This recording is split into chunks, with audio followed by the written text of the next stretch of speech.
કેટલા વર્ષોથી આ પૃથ્વી ઉપર માં રેવા નર્મદાજી વહે છે.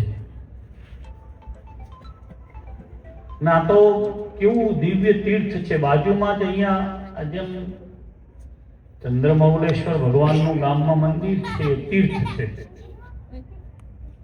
બાજુમાં કહનેશ્વર તીર્થ છે, કહના ધામ છે, એ પણ મહાન તીર્થ છે, જેનું બહુ મોટું પુણ્ય હોય છે. અને ભગવાન શંકરનું મંદિર બનાવવાનો વિચાર આવે છે. મેં મંદિર બનાવ્યું છે દાદાનું. એટલે મંદિર બનાવવા માટે પ્રથમ તો શિવમાં ભક્તિ થવી જરૂરી છે. શિવમાં ભક્તિ એને જ થાય છે જેને વિષયોમાંથી નિવૃત્તિ થાય છે.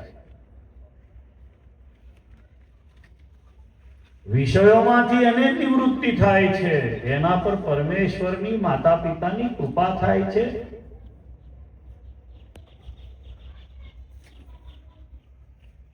કોઈ ધૂળનું મંદિર બનાવે, કોઈ ઈંટનું મંદિર બનાવે, કોઈ લાકડાનું મંદિર બનાવે.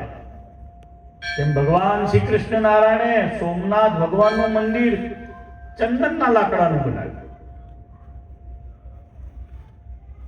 એમ કોઈ લાકડાનું મંદિર બનાવે. પણ શિવ છે એ બધા પર સરખી કૃપા કરે છે,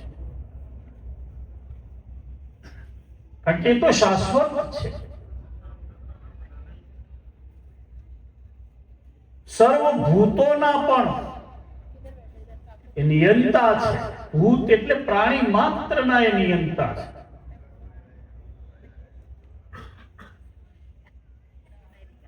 બધી સ્થિતિમાં આપણને એમ લાગે કે આ ભરાયેલું ક્રોધે સ્વરૂપ છે, પણ ના, એ શાંત જ છે.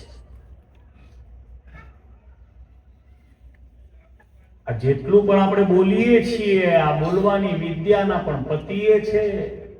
અહીંયા રંગોળી કરી છે, રંગોળીના પણ પતિએ છે. બહેનોએ અહીંયા ચોટલા ગૂંથ્યા છે, ગૂંથણીના પણ પતિએ છે. અહીંયા સરસ મજાના કેળના સ્તંભ રોપ્યા છે, કેળના સ્તંભને બાજુબંધ બાંધ્યા છે, ફૂલના હારથી એને શણગાર્યા છે. તે વેણી જે બની છે, વેણીની કલાના પણ પતિ મહાદેવ છે. જગત આખાની બધી પ્રકારની વિદ્યાઓ જેમાં સમાહિત છે, એવા પરમેશ્વરનું મંદિર બનાવવાનો વિચાર જે આવે છે, એ પૂર્વના કોઈ પુણ્યનો એનો પાર ન હોય ત્યારે આવે છે. ને આ ક્ષેત્ર તો ભારતના બધા જ ઋષિઓએ સેવેલું ક્ષેત્ર છે. આપણે જ્યાં યજ્ઞ કર્યો ત્યાં આજે યજ્ઞ થયો છે એવું નહીં સમજશો. જ્યારે સમગ્ર પૃથ્વીમાં મહારણવ બધે જ પાણી હોય છે, ત્યાં મા નર્મદાજી વહે છે. આ કિનારો બધા ઋષિઓએ સેવવાનો છે. અહીંયા જેમ બાળકો એકબીજાના પગ અને ગોઠણને અડીને બેઠા છે અને જગ્યા નથી એમના એકબીજાની વચ્ચે, એમ સમગ્ર નર્મદાજીના કિનારે ક્યાંય જગ્યા હોતી નથી. બધા જ એકબીજાના ઘૂંટણ સાથે ઘૂંટણ, હાથ સાથે હાથ, શરીરને અડાડીને બેસે તોય જગ્યા ના મળે, કારણ કે આ સિવાય બીજો કોઈ આશ્રય જ આ પૃથ્વી ઉપર નથી હોતો.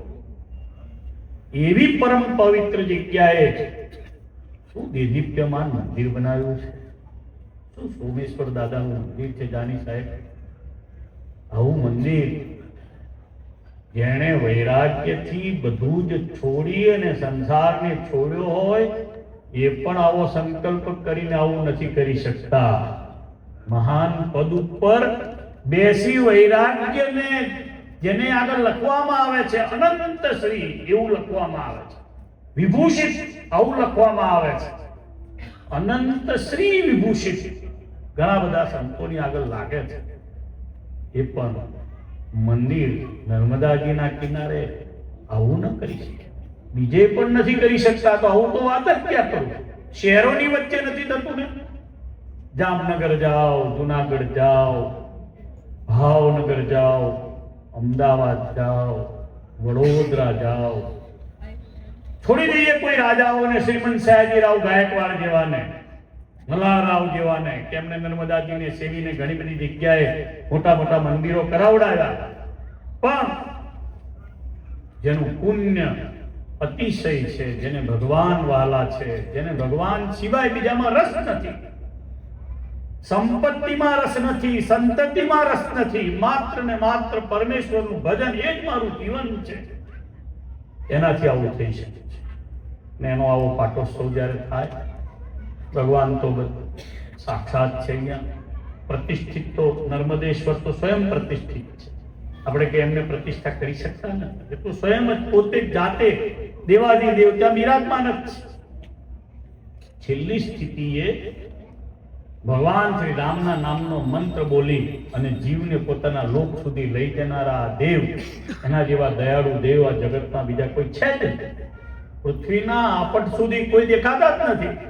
ગમે તે ખંડમાં ચાલ્યા જાઓ, મહાદેવ જેવા અતિ દયાળુ સ્વભાવ કોઈનો દેખાતો નથી.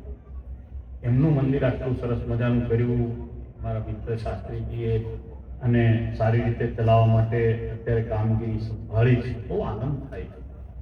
એને કહ્યું તમે સદાવ્રત કરો છો, આ તો બહુ મોટું પુણ્ય. પહેલા દિવસે સદાવ્રત ચાલુ કરવાનો સંકલ્પ એમણે કર્યો ત્યારે મને વાત કરી કે આપણે સ્વામી સદાવ્રત ચાલુ કરીએ છીએ. મેં કીધું તું આ તો બહુ મોટું પુણ્યનું કામ કરે છે. કોણ જમાડી શકે? આજે માણસ સગા ભાઈને ભાગ માગી અને જુદો પડીને અડધો રોટલો આપવાનો થાય, કિલો બાજરી આપવાની થાય, નથી આપી શકતો. માં જાણ્યો. અને તમે 200, 300, 1000, 500, 100 દરરોજ અન્નાર્થીને જમાડશો, બધાને અહીંયા ભોજન કરાવશો ને ક્યાં આપણું છે? આ તો મહાદેવજીનું છે, એનું જ આપેલું છે ને એને આપણે આપીએ છીએ. સ્વામીનો જે આવો ઊંચો સદભાવ છે, મને લાગે છે કે આ તીર્થ તો સ્કંદ પુરાણમાં ચંદ્રમૌલેશ્વર તીર્થનો અતિ મહિમા લખ્યો છે, પણ મને લાગે છે કે હવે સંતોના આગમનથી આ તીર્થ નહીં રહેતા મહાતીર્થ તરફ આગળ વધી રહ્યું છે. ધીમે ધીમે આગળ વધશે, આનો મહિમા વધશે.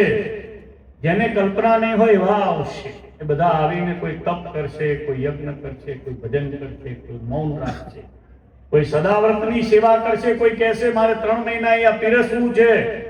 અહીંયા તો ભવિષ્યની અંદર સામવેદના અખંડ પાઠ થશે, કારણ કે મહાદેવ દાદાને સામ અતિશય પ્રિય છે. અહીંયા એમનો પાઠ થશે.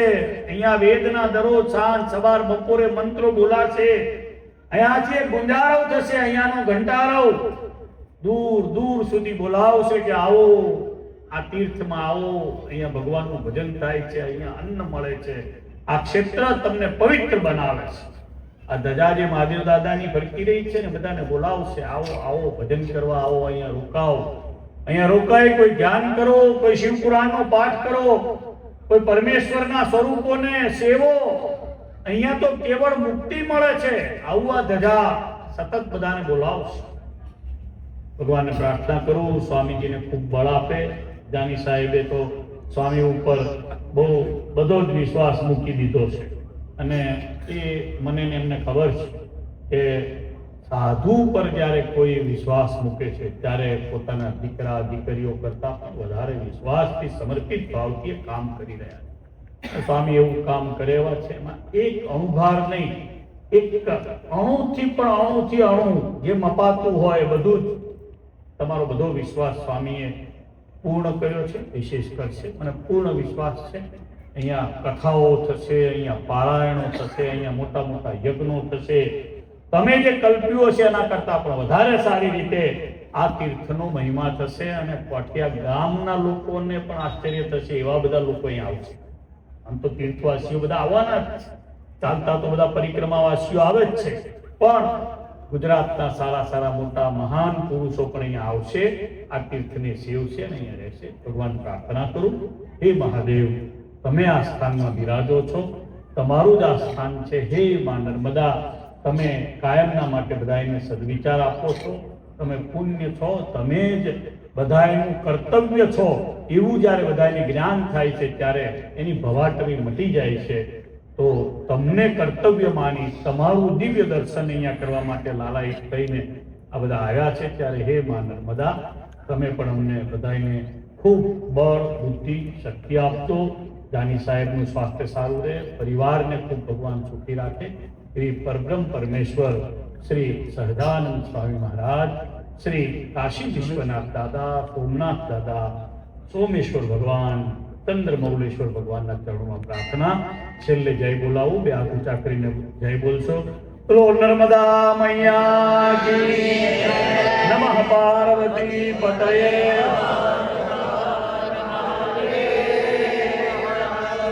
સ્વામિનારાયણ ભગવાન કી જય.